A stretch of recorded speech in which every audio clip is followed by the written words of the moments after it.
One common question we get is whether or not BCG cover letters are preferred or required. And sometimes it will depend on the level and the office. But even if a BCG cover letter is preferred, you should always plan to submit it. Let me tell a quick story. I was applying to a lot of the top firms and I wrote a great cover letter. It was part of what helped me get over the hump. But I didn't know that until I became a reviewer on the other side of the table. And when I was looking at 500 resumes that made my eyes cross because they all looked the same, one of the ways that I quickly differentiated between candidates was reading one paragraph of their cover letter. If it was amazing, they got to stay. If it wasn't, they got kicked out. I didn't even look at the resume. And that is the importance of a cover letter in your process when you're applying to BCG. Let's dive in now to share how you can make your content, your structure, and your format amazing for a BCG cover letter, when and how to use it, and what mistakes you need to avoid. When we edit a BCG cover letter, we think about it in three different ways. First, the format. Second, the structure. And third, the content. When we look at a BCG cover letter, the font size should not be tiny. In fact, usually it's slightly larger than your resume or the same size. But your goal is not to fit the maximum amount of stuff onto the page. If it's too dense, nobody wants to read it. You should have margins that are reasonable. Usually we start with 1 inch. We try to say everything you need to say in a limited amount of space, leaving enough white space that somebody wants to engage with the material. You should use the same font as your resume. They go together as a package. If somebody loves your cover letter, they're going to want to look at your resume. It's jarring to see two different kinds of fonts. And in general, we prefer serif fonts. It's a little bit more gravitas, a little more professional, a little more serious. If you begin editing your BCG cover letter, focusing on the format, then afterwards you can move on to the structure. When we think of the structure of a BCG cover letter, we focus on the key different areas inside the cover letter that we want to highlight. First, you need to introduce yourself. It's just polite, but you need to do it directly, simply, and in only 2 sentences. Where are you applying and why? Who are you and where did you come from? That's it. No other fluff, no other substance. In addition, you need 2 to 3 hero stories that are highlighted from different parts of your experience. If you have 2, they should come from a leadership and a work experience, or 2 different work experiences, but they should also showcase different skills. So one will highlight analytical ability and another one will focus on teamwork. All told, your BCG cover letter should be able to explain through stories how you worked in different kinds of environments and succeeded in all of them. We call them hero stories, and it's the core part of a BCG cover letter. It makes it different than a standard cover letter where you just explain your resume over and over and over again. Finally, there's what we think of as the all-important why the firm paragraph. This is where you show that you're a BCG insider, that you've talked to people at BCG, that you've heard what they've had to say, that you liked what they had to say, and it resonated with you. This needs to be, like all other paragraphs that are the core substance paragraphs, no longer than 4 to 6 sentences. In the end, tiny conclusion, and then a sign off of your name. If you have the right structure for your BCG cover letter, you're going to be ready to roll into the content. The last thing we do when we're looking at a BCG cover letter, or any cover letter for that matter, is take a look at every word used, every line explained, because we want to make sure that your stories are as vivid as you are, as personable as you are, as intelligent as you are. And many people have great experience, but are not great storytellers. This is where we get involved to reshape the same exact story in a way that you would never even recognize it as the same one from beginning to end. What do? Well, we look for what's there. We figure out what you've told us, and we highlight the keys. We also look for what's missing. And this is important if you're self-editing. You have to either work yourself to identify what might be missing, or you have to ask a peer. And then we look at the big picture. We take a step back and say, what does the content say? Does it show that they have analytical skills? We do need to see Excel or coding or spreadsheets somewhere in your cover letter because it's an essential skill for these roles. We need to see teamwork. Is it there? If it's not, we go find it.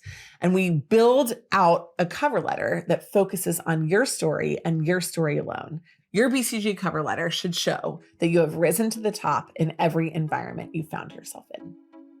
Hey, Strategy Simplified. It's Japheth here, your producer, and I really quickly wanted to pop in to tell you about Black Belt.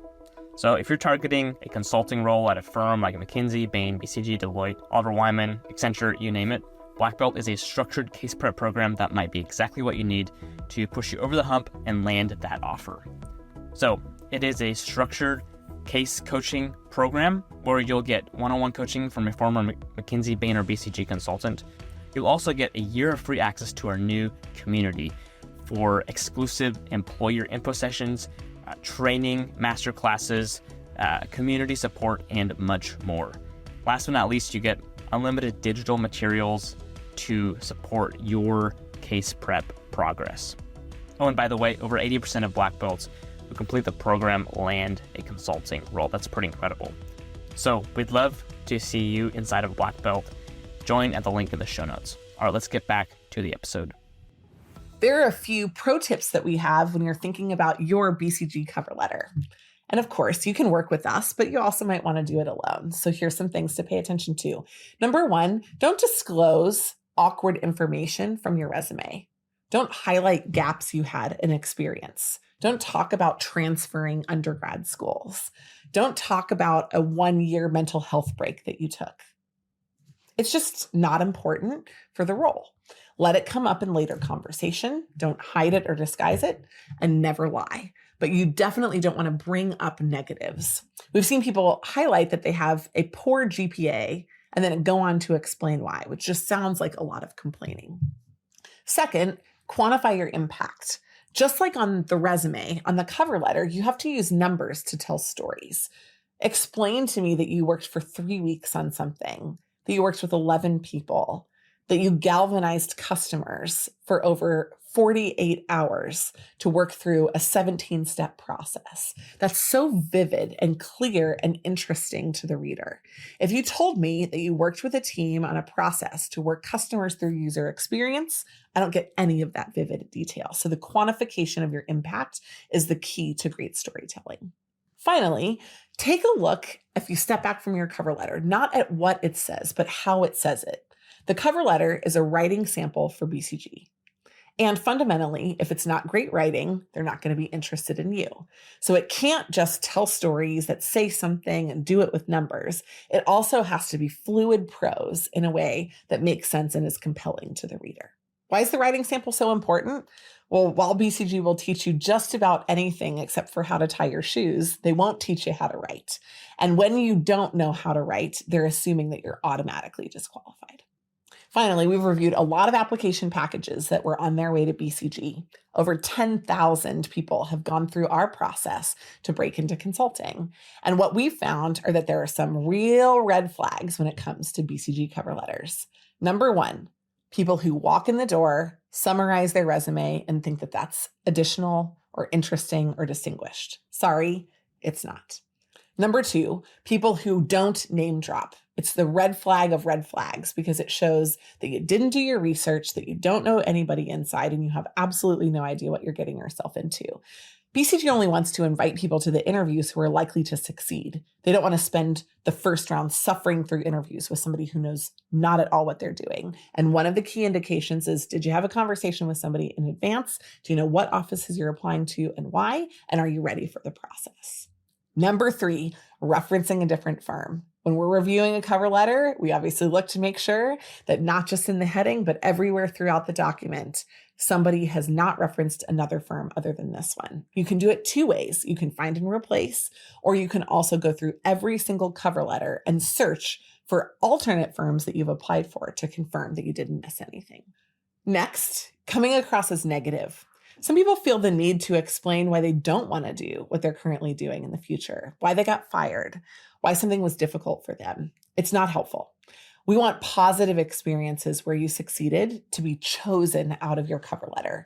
This is a complete blank slate. And if you don't use the opportunity to talk about how great you are, but rather how bad someone else is, it's the wrong kind of comparison to make. Next, you have to make sure that you triple check your formatting. We've seen BCG cover letters about to go out the door that were the wrong format or mixed formats. They didn't match with the resume. They didn't make sense. The structure didn't overall flow for what was looking there. So just not double and triple checking some of the basics. That can be a common issue with BCG cover letters. And finally, but certainly not least, submitting a Word document instead of a PDF. That's an easy way to have a cover letter line hanging over or a formatting issue that you didn't know was there. Save it in PDF, review it one last time before you send it off, and make sure that your file name is a professional file name before you submit it as well. A good cover letter for BCG won't get you the interview on its own, but a bad cover letter, that'll kill your chances with BCG. And you only have one shot every 18 to 24 months. Sometimes that window is going to close to you forever. So make sure that you take your best shot with your BCG cover letter. When you're thinking about the cover letter and the resume together, remember, your resume is meant to explain the breadth of what you've been able to do, and the cover letter is meant to illustrate your depth. If you want help with your BCG cover letter, we would love to help you. We'll edit it for you, we'll advise you through the process, and we'll help make sure that your chances are the best that they can be. We'd be honored to work on your story because there's something amazing about you, and BCG needs to see it. Did you like this episode? Let us know by subscribing, liking, and leaving us a review. If you want to break into BCG, who better to help than somebody who's done it before? We've broken into McKinsey, Bain, and BCG and helped more than 10,000 people go through the process as well. We work with you through one-on-one edits of your resume and your cover letter, as well as interview prep, because if you have a great resume and cover letter, you got to get ready for the interview that you're likely to get later. We'd love to be a part of your process. The link to our packages is in the show notes.